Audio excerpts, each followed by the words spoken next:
एक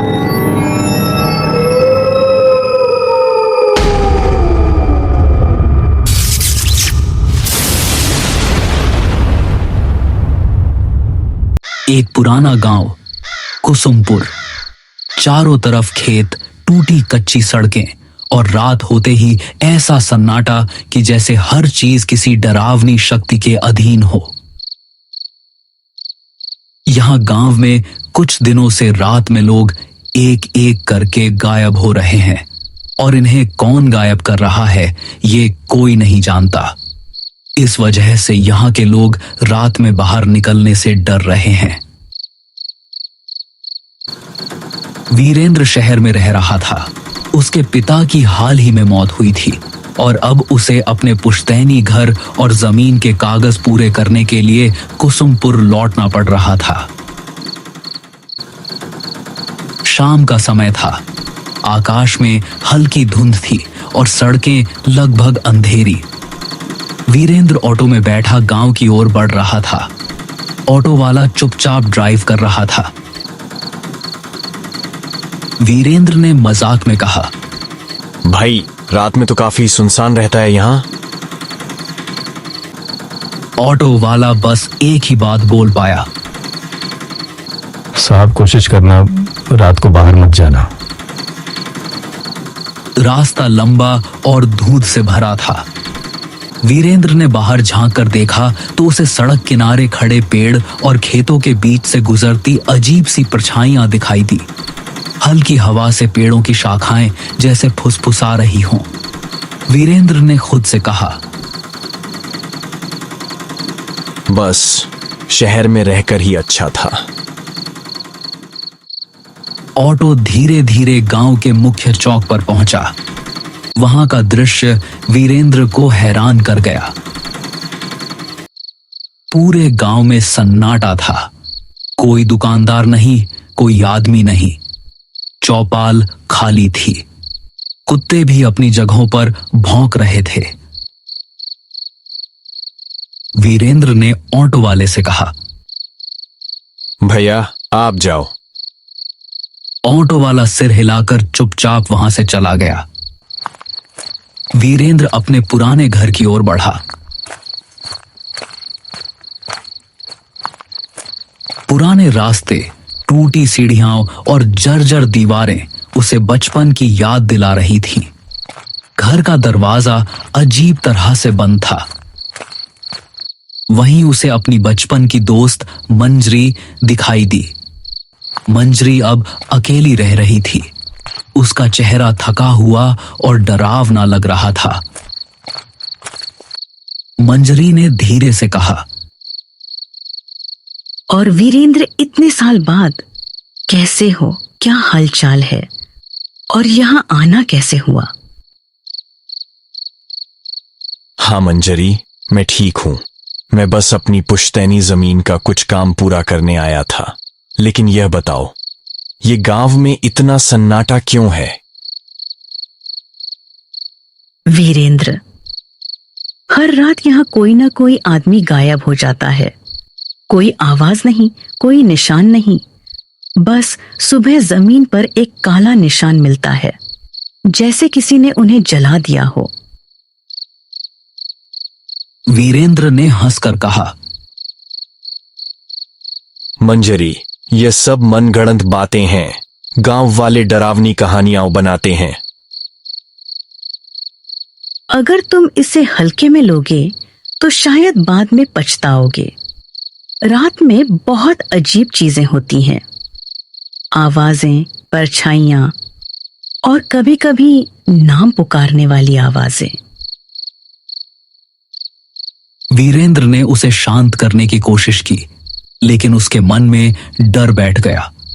वह जानता था कि रात अब शुरू हो चुकी है और गांव का सन्नाटा धीरे धीरे उसे अपने घेरे में ले रहा है। रात गहरी होने लगी। वीरेंद्र घर के पुराने कमरे में बैठा धुंध से ढकी खिड़कियों के बाहर झांक रहा था। हर खिड़की पर अजीब सी परछाइयां गुजर रही थीं। कभी हवा में फुसफुसाहटें, कभी दीवारों के पीछे किसी का नाम पुकारना। वीरेंद्र ने सोचा, यह सब अजीब है। लेकिन उसके पास समय कम था। वो डरते डरते सोया। अगले दिन जमीन और घर के कागज कंप्लीट करने थे। वो धीरे धीरे गांव की गलियों में घूमना शुरू करता है। वहां हर घर का दरवाजा जल्दी बंद होता है। कोई बाहर नहीं दिखता।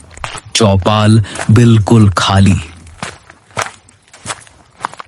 कुत्ते भी अजीब तरह से घूर रहे थे। वीरेंद्र ने महसूस किया कि जैसे हर कोई डर के साए में रह रहा हो। तभी उसे गांव का पुराना पंडित दिखाई दिया। पंडित बुजुर्ग और गंभीर थे।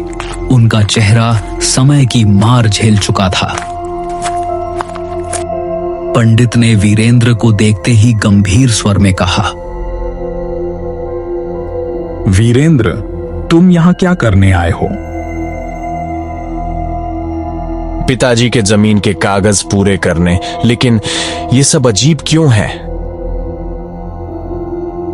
यह गांव शापित है और यह श्राप उसी जमीन से जुड़ा है जो तुम्हारे परिवार की थी।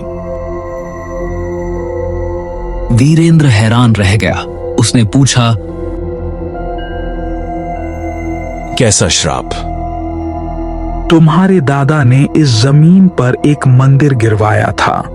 उस मंदिर में एक रक्षक की आत्मा थी जो गांव की रक्षा करती थी। जब मंदिर टूट गया, आत्मा कैद हो गई। अब यह हर रात किसी इंसान की आत्मा खींचती है ताकि अपनी कैद से मुक्त हो सके। वीरेंद्र ने पंडित की बातों को बड़ी गौर से सुना, लेकिन उसके भीतर डर बैठ चुका था। वीरेंद्र ने पंडित की बातों को सोचते हुए रात बिताई। आसपास के धुंध और आवाजें उसे लगातार परेशान कर रही थीं।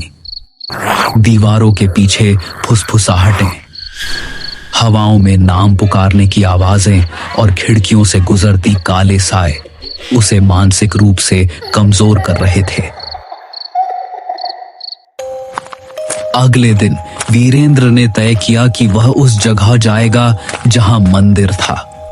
उसे जानना था कि क्या सच में यह श्राप उसके परिवार की गलती का परिणाम है। वीरेंद्र, मत जाओ वहां। यह खतरनाक है। तुम्हें शायद बचकर नहीं निकल पाओगे।